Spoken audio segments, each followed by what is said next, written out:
चलिए कुछ तेनालीराम की किस्से कहानियाँ हो जाएं। वो भी काफ़ी चतुर था, बहुत बड़ा विदूषक था। जैसे आपने अकबर बीरबल में सुना होगा, बीरबल काफ़ी हाजिर जवाब था। तो तेनालीराम भी कुछ इसी तर्ज का इंसान था। चलिए पहली कहानी सुनते हैं। धरती का स्वर्ग। एक बार राजा कृष्णदेव राय ने अपने सभी सभासदों से एक प्रश्न पूछा।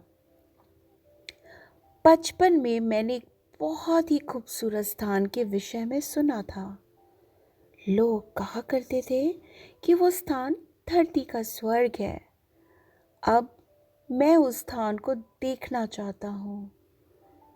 क्या आप लोगों में से कोई मुझे बता सकता है कि वो स्थान कहाँ पर है?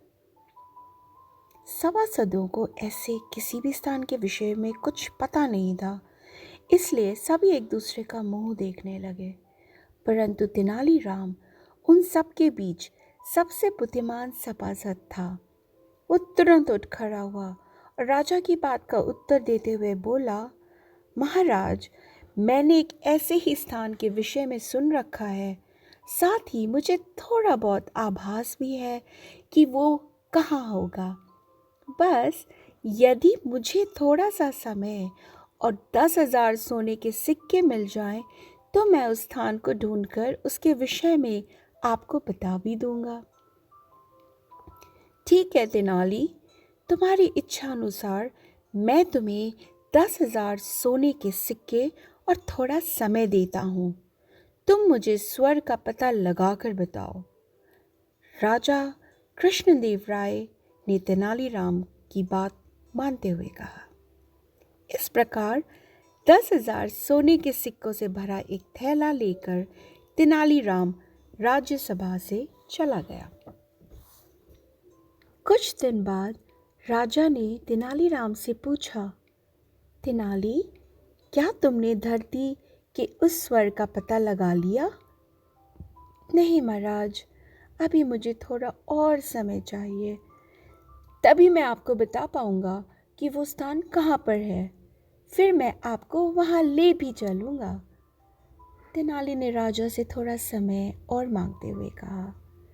कुछ सप्ताह बाद तेनालीराम ने राजसभा में आकर कहा, महाराज, जिस स्थान को आप देखना चाहते थे, मैंने उसे ढूंढ लिया है। यदि आप चाहें तो कल प्रातः ही हम उसे देखने चल सकते हैं। ठीक है, कल हम धरती के उस स्वर्ग को देखने चलेंगे, राजा ने तेनालीराम की बात से सहमत होते हुए कहा। इस प्रकार अगले दिन सुबह सुबह राजा कृष्णदेव राय, तेनालीराम तथा कुछ सभासदों व सेवकों के एक छोटे से दल के साथ उस स्थान की ओर चल पड़े। थोड़ी देर बाद एक जंगल के पास पहुंचकर तेनालीराम ने सबको रुकने के लिए कहा। वह एक बहुत ही खूबसूरत स्थान था। वहाँ कई बड़े बड़े व खूबसूरत पेड़ थे तथा चारों तरफ रंग बिरंगे फूल खिले हुए थे। जमीन पर हरी हरी कोमल घास बिछी हुई थी।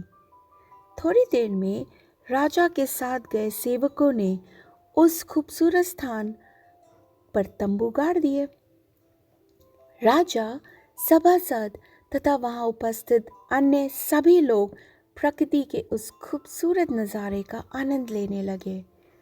थोड़ी देर बाद वहां तेज हवा चल पड़ी तथा आसमान पर काले बादल घुमर आए। जल्द ही बिजली की तेज गरज के साथ वर्षा होने लगी। ऐसे में राजा कृष्णदेव राय ने महसूस किया कि तेनालीराम वहां पर नहीं है। जैसे ही वो उसे ढूंढने के लिए अपने तंबू से बाहर निकले, तो वो उन्हें जंगल के रास्ते से आता दिखाई दिया। उसके पीछे पीछे एक व्यक्ति आमों से भरा एक टोकरा लेकर आ रहा था। तंबुओं के पास पहुंचकर तेनालीराम ने वहां उपस्थित सभी लोगों को खाने के लिए आम दिए। राजा तथा सभी लोगों ने उन मीठे व रसीले आमों का भरपूर आनंद लिया। लगभग 1 घंटे बाद वर्षा रुक जाने पर राजा कृष्णदेव राय ने तेनालीराम से कहा, तेनाली, जो स्थान तुमने ढूंढा है वो यहाँ से कितनी दूर है? मैं धरती के उस स्वर्ग को देखने के लिए बेचैन हूँ। राजा के इस प्रश्न पर तेनालीराम मुस्कुराते हुए बोला, महाराज, इस समय आप प्रकृति की खूबसूरती का आनंद ले रहे हैं। चारों तरफ हरियाली तथा प्रकृति के रंग बिखरे पड़े हैं। वर्षा ने इन रंगों को और भी चमकदार व खूबसूरत बना दिया है। और अभी अभी आपने अपने राज्य के मीठे तथा रसीले आमों का भी आनंद लिया है।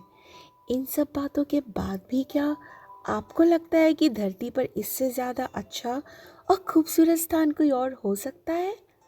तेनालीराम की बातों से राजा कृष्णदेव राय बहुत प्रभावित हुए।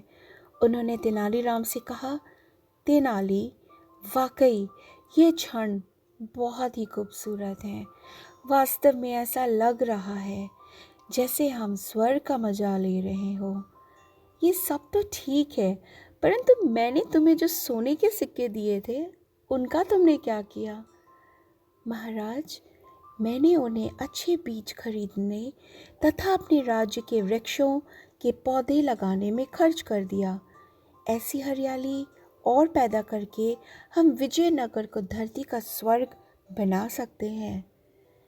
तेनाली, वास्तव में तुम बिल्कुल ठीक कह रहे हो। राजा कृष्णदेव राय ने तेनालीराम की बात का समर्थन करते हुए कहा।